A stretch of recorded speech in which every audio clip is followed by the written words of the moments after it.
Halo Happiest People, hari ini saya senang sekali mau bawain sharing 3 tips investasi yang bisa bikin kamu cepat kaya. Nah, kamu mau tahu itu apa 3 tipsnya? Sebelumnya subscribe dulu dan komen dan juga aktifkan notifikasi. Saya akan menjelaskan setelah ini.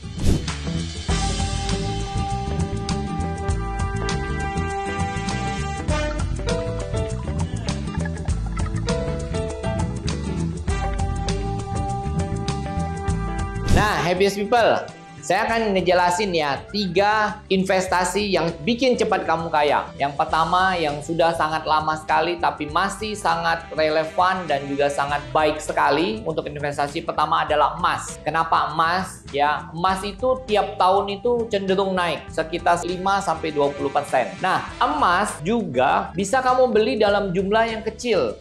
Misalnya setengah gram saja. Setengah gram itu sekitar sekarang ini hanya 500.000. Atau misalnya gini, misalnya kamu punya uang cuman hanya 500 atau 1 juta. Oke, anggap aja deh, tiap bulan kamu punya cuman duit 1 juta. Nah, kamu harus sisihkan ya dari penghasilan kamu. Kamu harus, maksudnya apapun terjadi, sisihkan selalu tabungan kamu tuh di awal bulan ya.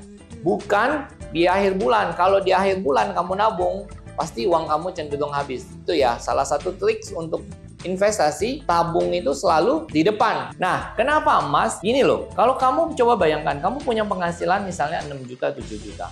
Sudah itu kamu nabung di akhir, pasti uang kamu habis cenderung. Tapi kalau kamu tabung di awal, misalnya kamu beli 1 gram lah ya, beli 1 gram, sudah itu kamu tiap bulan nabung gitu. Kamu paksakan kamu nabung, dalam 5 tahun kamu bisa dapat sekitar 60 juta. Nah, tapi 60 juta itu masih dengan asumsi tidak ada kenaikan. Padahal tiap tahun kan dia bisa naik. Bisa aja setelah kamu nabung 6 tahun, 5 tahun, kamu bisa dapat sekitar kalau 1 juta itu 60 juta. Tapi bisa juga menjadi 100 juta, bahkan 120 juta loh.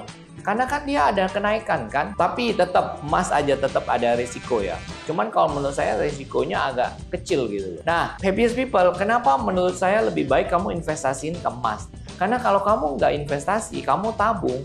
Tabungan itu kan liquid ya. Liquid itu maksudnya cepet cair ya. Misalnya kamu ambil duit di ATM, habis deh tiap bulan. Emas memang termasuk liquid. Tapi kan kamu harus ada jual, harus ada beli kan. Cenderung kalau kita beliin barang, kita simpan. Nah, kita juga bisa simpan ya, sebaiknya jangan di rumah ya. Simpanlah di tempat yang aman. Misalnya safety box di bank. Safety box itu cuman berapa? Cuman sekitar 1 jutaan atau bahkan di bawah 1 juta untuk yang kecil gitu loh di bank. Jadi tidak ada risiko terbakar ataupun dimaling orang. Jadi lebih baik kamu beli emas saja daripada kamu nabung uang. Karena uang itu cenderung kamu habis gitu. Kalaupun kamu deposito uangnya agak kecil. Kecil banget sekarang itu. Hanya bunganya 2% gitu, 1 tahun loh.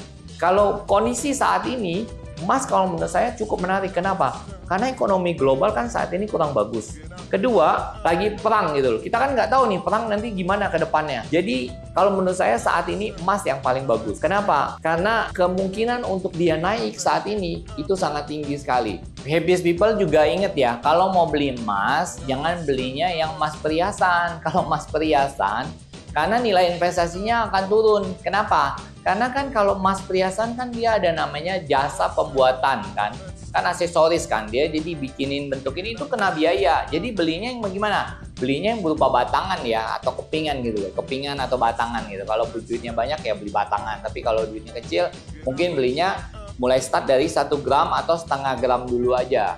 Itu sudah bisa investasi. Yang penting itu aja, beliin setiap bulan setengah gram atau 1 gram. Sudah, tungguin aja 5 tahun, 10 tahun, pasti uang itu emasnya akan berkembang luar biasa. Silakan dipertimbangkan, ini tips yang pertama. Investasi yang kedua ini adalah investasi saham. Saham itu artinya apa? Saham itu adalah bukti kepemilikan atau penyertaan modal terhadap suatu perusahaan. Dengan adanya kepemilikan saham, investor dapat mengklaim kepemilikan suatu perusahaan terbuka dan dapat hadir dalam rapat umum pemegang saham. Menariknya, keuntungan saham semakin naik tiap tahunnya, meskipun resikonya cukup tinggi. Karena saham memang dikenal sebagai instrumen investasi yang high risk, high return. Happiest People, bagaimana nih kita ngecilin resikonya? Nah, saran saya, kamu beli saham-saham yang blue chip dan saham-saham yang di dalam LQ45. Saham-saham blue chip biasanya tuh mereka tuh stabil harganya. Dia nggak naik turun tuh kayak roller coaster. Nah, coba saya akan cariin ya pengertiannya gitu. Nah, sebelumnya saya akan jelasin dulu apa sih keuntungan yang bisa diambil dari saham. Pertama itu namanya capital gain. Jadi pertama kita kenaikan harga. Misalnya kita beli 1.000, ternyata harganya setelah kita beli nggak lama jadi 2.000. Nah, kalau misalnya kamu taruh 5 juta, duit kamu langsung jadi 10 juta. Nah, itu pertama. Kedua, ada namanya dividen bagi hasil. Jadi perusahaan itu tiap tahun mereka akan bagi untung gitu loh ke kita gitu loh. Nah, tergantung berapa banyak jumlah kamu yang kamu beli gitu loh. Jadi, ada dua keuntungan yang bisa kamu dapat dari saham, capital gain dan dividen. Nah, saya kasih tahu ya, biar resiko kamu ini kecil high return, tapi gimana caranya biar kecil resiko. Jadi, jangan semua saham, apalagi saham-saham yang gorengan. Kalau kamu baru, pemula, jangan pernah berani main saham-saham gorengan, bisa sesak napas kamu ya. Nah, keuntungan saham blue chip. Jadi ingat ya, belilah saham-saham yang blue chip. Pertama, kenapa? Harga lebih stabil. Salah satu yang membuatnya adalah stabilitasnya. Maksudnya saham blue chip relatif tidak fluktuatif dan tidak mudah naik dan turun dalam waktu singkat. Karena milikin kapitalisasinya, modalnya tuh gede banget gitu loh. Kemudian dividen yang konsisten. Jadi tiap tahun itu dia kasih gitu loh. Kasih dividen gitu. Jarang dia tuh misalnya tiba-tiba rugi kayak gitu ya. Dan kemudian dia lebih aman. Jadi karena perusahaan blue chip biasanya memiliki manajemen yang profesional sehingga performa perusahaan cenderung lebih stabil pula. Memang perusahaan blue chip tetap akan terpengaruh oleh penurunan pasar. Tapi dia turun gitu ya, mungkin karena goncang-kancing gitu ada masalah apa, tapi biasanya cepat naik lagi juga ya. Contoh-contoh saham blue chip ya. Itu misalnya ada Bank PT Bank Rakyat Indonesia atau disingkat BBRI, Bank Mandiri. Ini kebetulan bank-bank plat merah semua. Dan kemudian kalau untuk yang swasta misalnya Bank BCA, Bank Gudang Garam, Indofood, United Tractor, Asta International, Unilever, XL, Kalbe. Jadi kita harus pilih gitu loh, biar resikonya nggak terlalu besar gitu loh. Kita juga selain tadi sudah beli saham-saham yang aman, blue chip. Nah, ada juga saham yang kedua, mungkin tingkat kedua, yaitu saham-saham LQ45. Nah, coba kita lihat saham LQ45 itu apa. Saham LQ45 adalah perhitungan gabungan dari 45 saham yang akan dinilai dan diseleksi melalui kriteria pemilihan dari pasar saham berdasarkan likuiditasnya, kapitalisasi pasar minimal 3 bulan berada di bursa efek. Nah, cuman kalau menurut saya lebih aman itu beli saham blue chip aja lah, karena saham blue chip pasti masuk ke LQ45 gitu loh. Nah, kita baca lagi ya. Misalnya nih, selain itu sejak tahun 2005 serta frekuensi saham juga menjadi ukuran likuiditas. Jadi suatu kriteria saham yang masuk dalam gabungan indeks saham LQ45 sebagai berikut. Pertama, perusahaan tersebut memiliki kondisi keuangan serta prospek pertumbuhan nilai transaksi perusahaan yang tinggi. Saham sudah tercatat minimal 3 bulan. Saham sudah masuk dalam 60 gabungan saham berdasarkan nilai transaksi pada pasar reguler selama 1 tahun terakhir. Termasuk di dalam 60 saham yang tercatat dengan kapitalisasi yang tinggi selama 1 tahun terakhir. Dalam 60 saham yang disebutkan di atas, 30 saham teratasnya akan masuk dalam perhitungan indeks saham LQ45 secara otomatis. Gitu. Jadi saham itu ya, kamu boleh beli juga. Pelan-pelan deh kamu pelajarin. Cuman kalau mau start saham yang paling aman, yaitu kamu startnya dari blue chip saja. Lebih aman lah, sangat aman gitu. Jadi kalau orang bilang high risk, high return, ini mungkin agak low risk tapi high return. Tingkat pengembaliannya, returnnya itu juga lumayan loh. Bisa sampai 5 sampai bahkan 20%. Bahkan mungkin juga bisa juga lebih di situ. Karena saham itu kan dia setiap tahun juga kita dapat untung gitu loh. Jadi dari capital gain, harganya naik, dia juga bisa dapat kasih kamu dividen. Kamu pegangin aja setahun 2 tahun. Ingat ya, kalau bisa kita investasi jangan bicara yang setahun 2 tahun, bicara tuh 5 tahun, bicara itu 7 tahun, 8 tahun, 10 tahun gitu loh. Kalau kamu konsisten saja, bahkan gini loh, kalau saya mau kasih trik ya, biar kamu beli saham tuh kayak beli average gitu, rata-rata. Jadi kita tuh nabung tiap bulan gitu loh. Jangan beli sekali gede gitu, karena kan kalau dia turun kamu juga pasti nggak nyaman gitu loh. Nah, jadi kamu belinya juga kayak kamu nabung juga. Misalnya bulan ini saya nabung 1 juta di saham BCA. Bulan depan kamu beli lagi sampai 5 tahun gitu loh. Saya berani jamin deh, kamu akan untungnya berlipat-lipat. Bank-bank ini juga, bank-bank digital ya, mungkin lagi seksi ya kalau menurut saya ya. Yang menarik lah, yang returnnya pasti bisa memberi kamu, bikin kamu happy. Ya, jadi tadi kamu udah lihat kelebihan dan kekurangannya, emas dan juga ada saham ya. Jadi kalau saham kelemahannya ya dia turun, kalau emas juga kadang bisa turun juga. Jadi tidak semua itu pasti dijamin semua naik, semua pasti ada resiko. Cuman tergantung resikonya yang gimana gitu. Tadi yang saya sudah beritahu, kemungkinan resikonya ada tapi kecil gitu loh, sangat kecil gitu. Tapi ada resiko, ada tetap. Emas pun ada resikonya. Cuman kalau lihat kondisi sekarang kayaknya mungkin 3 tahun 4 tahun lagi ya kita kayaknya lebih aman gitu. Saham juga udah COVID sudah lewat. Apalagi kalau kita beli waktu COVID ya. Wah, luar biasa deh, pasti udah kaya banget. Ya. Nah, sekarang kita masuk investasi apa? Yang ketiga. Yang ketiga itu investasi properti. Ya.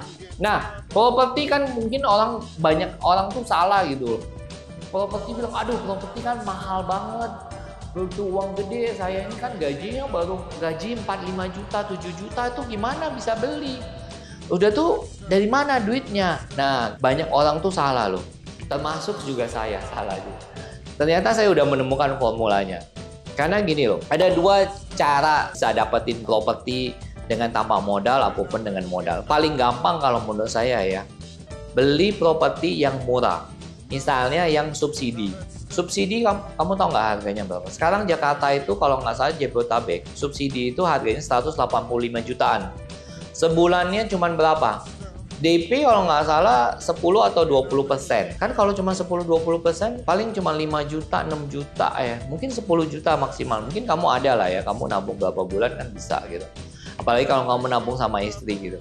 Nah, bulanannya cuma 1 juta. Itu rumah subsidi. Cuma 1 juta loh. Daripada kamu ngekos misalnya gitu. Jadi kamu bisa cicil berapa tahun gitu melalui Bank BTN, udah kamu bisa beli. Ya itu investasi. Ada juga rumah-rumah yang nggak subsidi, yang harganya cuma 200 juta. Nah, kamu beli itu daripada duit kamu simpen gitu, pegang sendiri, tabungan. Nah, kemungkinan kan akan habis kan. Nah, lebih baik kita beli aja rumah. Yang saya tahu itu rumah-rumah yang tempatnya agak jauh ya. Misalnya yang saya tahu tuh Maja, Ciputra punya ya. Itu 200 juta. Anggap aja deh kamu investasi daripada duit kamu tiap bulan habis. Nah, kamu kreditin aja. Yang ini saya bukan promosi Maja ya. Yang saya tahu itu Maja gitu. Saya yakin tempat-tempat lain pun masih banyak yang masih murah. Yang bisa kamu investasiin gitu loh. Intinya poinnya investasi. Happiest People, saya mau menjelaskan sedikit gimana nih caranya kalau kamu mau beli properti tanpa modal. Tadi kan kalau saya udah jelasin kan bisa beli barang yang start yang murah. Nah, ini cuman gambaran secara luas saja ya. Misalnya kamu dapat suatu rumah yang memang murah banget gitu ya, tapi memang nggak gampang nyarinya ya. Mungkin kamu harus cari sampai 200-300 rumah gitu sampai dapat yang memang murah gitu ya. Nah, caranya bagaimana? Kamu cari rumah, kemudian kamu cicil, dan kamu harus bisa cari rumah atau ruko itu dimanfaatkan sehingga biaya untuk cicilannya itu bisa ketutup dengan kamu manfaatnya. Ini saya kasih contoh satu aja ya. Contoh yang lain tuh sebenarnya bisa, cuman ya kamu harus pikirin. Contohnya nih ya, kamu punya rumah cicilannya misalnya cuma 6-7 juta. Nah, kamu bikin kos yang punya penghasilannya bisa 10 juta atau mungkin bisa 11 juta, 12 juta. Bisa loh, bisa. Nah, cuman ya kamu memang harus nyari gitu loh. Intinya cicilan di banknya harus lebih kecil dibandingin pendapatan. Nah, kan bisa banyak yang kamu bisa lakukan. Bisa aja tuh, suatu tempat bisa dijadiin kos, dapat income kan. Harus lebih besar income-nya dibanding cicilannya. Intinya itu cuma. Bisa kamu jadiin kos, bisa kamu jadiin apa? Kamu bisa jadiin jualan, tempat jualan. Misalnya apa? Jualan restoran, warteg gitu loh. Atau misalnya kamu buka laundry apa gitu. Pokoknya kamu harus jadiin itu tempat menghasilkan uang, dan uang itu harus bisa lebih besar daripada cicilan kamu. Intinya itu aja. Apanya gimana kamu harus bisa pikirkan. Nah, yang saya tahu dari Pak Pip, ada namanya beliau namanya Pak Pipo. itu dia beli ruko, kemudian dia beli lagi franchise Alfamart Indomaret. Nah, Alfamart Indomaret itu penghasilannya melebihi dari cicilan rukonya itu. Nah, jadi gimana caranya? Oh, itu cukup detail banget ya harus. Tapi saya cuma kasih gambaran secara logikanya. Bisa nggak beli properti tanpa modal? Bisa, tapi tentu investasi untuk yang Indomaret Alfamart-nya itu ada perlu modal gitu. Jadi maksudnya, misalnya kamu buka kos, ya kosnya tentu kamu perlu modal dong. Kamu beli AC, beli ranjang, beli apa gitu, tetap ada modal. Maksudnya di propertinya aja. Nah, Happiest People, demikian 3 investasi yang sudah saya jelaskan. Semoga investasi ini bisa bikin kamu yang masih muda saat ini bisa terbuka pikirannya. Dan kamu bisa mulai menabung, berinvestasi pelan-pelan, kecil-kecil, lakukan dengan konsisten dan disiplin yang tinggi, sehingga kamu tua, kamu bisa punya kelimpahan harta. Kamu kalau kelimpahan harta, kamu bisa dihormatin oleh keluarga kamu, anak cucu kamu.